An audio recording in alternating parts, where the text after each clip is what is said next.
Okay, so let's get one thing straight just off the bat. I'm not saying that they did the impossible because they beat the Denver Nuggets. I thought that this team as constructed was a really tough matchup for Denver either way, and that's the reason why myself, as well as a bunch of other NBA fans, had this series going to 7 games. The way that they won that 7th game is the impossible part. Going on to the defending champions' home floor, going down 20 points in the 3rd quarter, and coming back to win. Forget just them doing this in a game 7. Do you know how difficult it is to go down by 20 against the defending champions at home and still come back and win? This team is absolutely ridiculous. And we can have a pretty decent dialogue about what the Denver Nuggets might be planning on doing this offseason. That's another conversation on its own. Right now, we're just talking about the Minnesota Timberwolves because, my God, what did we just watch? Early on in the game, it definitely seemed like the plan was to let Jokic do his thing and try their best to ice out everybody else just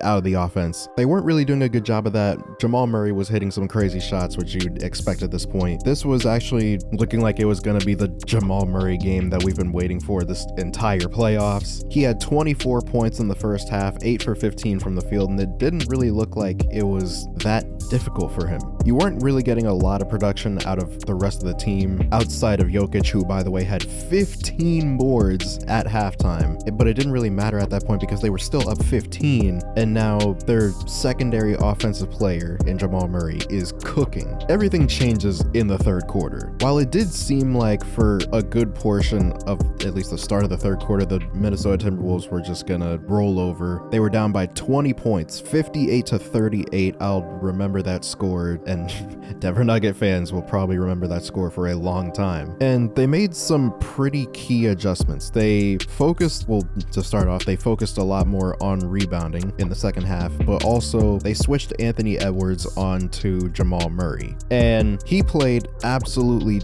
fantastic defense on Jamal Murray, especially on the handoffs, on the ball screens, just making sure that he couldn't really get a clean look off. The entire second half, it didn't really seem like he had that much space on a lot of plays. This game definitely reminded me of Kobe, and I know that he's been getting the Jordan comparisons for this entire playoffs, but this game definitely reminded me of Kobe, specifically 2010 Game 7 versus the Celtics. Actually shot the exact same field goal percentage, 6 for 24. But I still remember Kobe when he was talking about that game. He said, and I quote, "Game 7, when I wasn't shooting the ball well at all, you have to look at other areas of the game, areas where you can have material impact." For him, in that specific situation, it was rebounding, because the Celtics were a big team that focused a lot on the glass. And what do you know? By the end of the game, he ends up with 15 rebounds. And so that was his adjustment in that game. Anthony Edwards' adjustment in this game was playing smothering defense, especially on Jamal Murray, but he also was a pretty decent playmaker in this game as well, especially when they were sending traps at him, especially in the second half. There were times where it seemed like he was waiting a bit too long for the trap to get there before starting to go or making a decision, but I'm not really tripping out too much over that because they did create a lot of good looks, especially in the 3rd quarter, off of those traps that he was getting. Jaden McDaniels hit some threes. Karl Anthony Towns was key in this game, especially when Anthony Edwards was struggling from the field. There was a point where Cat looked like he just said, okay,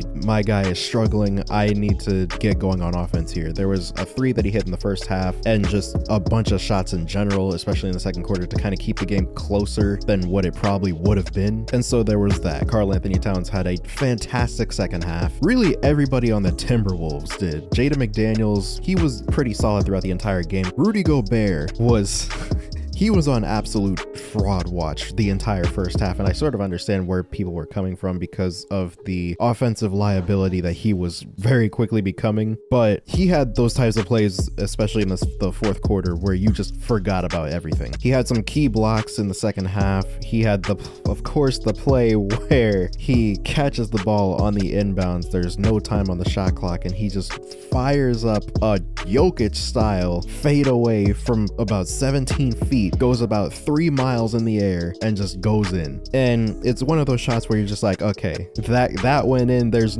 absolutely no way they're losing this game. Mike Conley also, there was a point where in the first half, it seemed like he was rushing his shots a lot. I actually had a tweet where I was like, Mike Conley, even though he's the oldest one on the team and he's the veteran, he looks like he's the one that's 22 years old, but definitely picked up his play in the second half, hit some very key shots. There was a play specifically where he had caught the ball left wing, he pump faked Jamal Murray in the air and kind of stepped around him and made just an insane three to kind of give them that extra cushion. And now we get to another one of the keys in the second half, which of course was Naz Reed, who is pretty quickly actually becoming one of my favorite players in the NBA. There was a point where he just really started to pick up his level of play in the second half, and especially in the fourth quarter. It was kind of like a repeat of game one almost, where he's picking up Jokic on the roller, even just in isolation. He's blocking his shots.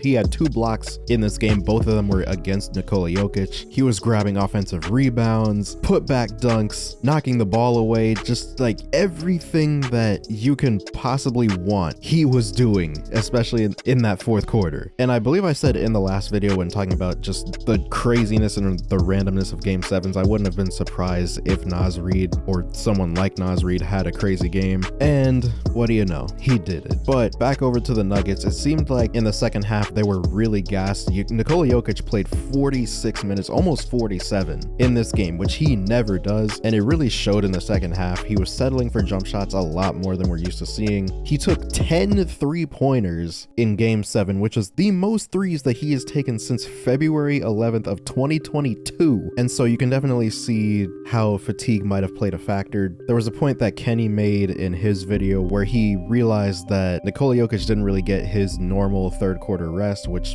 probably would have turned out different, as that was during the point when the Timberwolves started going on their run. And so I suppose it was just bad timing. But by the end of the third quarter, and by I'd say the middle of the fourth, it just seemed like the Timberwolves just had more energy and they just wanted it more. They were still playing crazy coverages on the pick and rolls.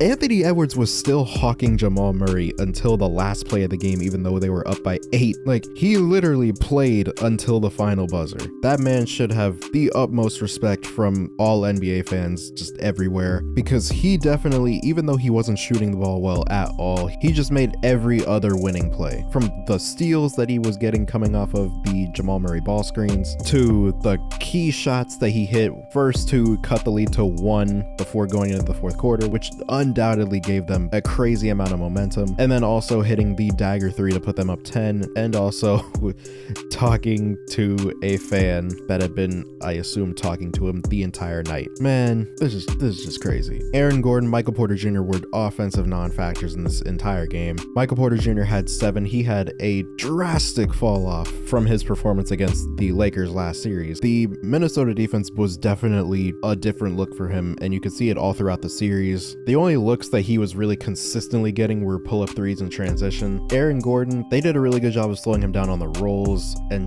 they just played such a solid game defensively. I mean, that's just the difference. Once again, defense wins championships. And I know the Nuggets are going to have a lot of narratives against them in the coming days and the coming months. Oh, they can't beat anybody that's not a play-in team, you know, just things like that. We still need to recognize that this was a very good team. That was one of the favorites to win the championship, and that's why Minnesota beating them is so ridiculous and insane. Timberwolves versus Mavericks. I know that I didn't give the Mavericks their proper credit when I was first talking about their series against the OKC Thunder. I had the Thunder winning in 5 or 6 games depending on what happened in game 2, and I was obviously very wrong. Experience is sometimes what it comes down to, and also just the rebounding and the length that Dallas had proved to be overwhelming, especially when Chet left the floor. But when you're going up against this Timberwolves defense, you got to think that the Dallas Mavericks are ISO heavy. They are an ISO heavy offense going up against elite point of attack defenders like Jaden McDaniels, Anthony Edwards, Nickeil Alexander-Walker. By the way, with their backline defense being a mix of Rudy Gobert, Karl Anthony Towns, and Naz Reed. Also 3 bigs who are very capable of switching out out onto perimeter players, especially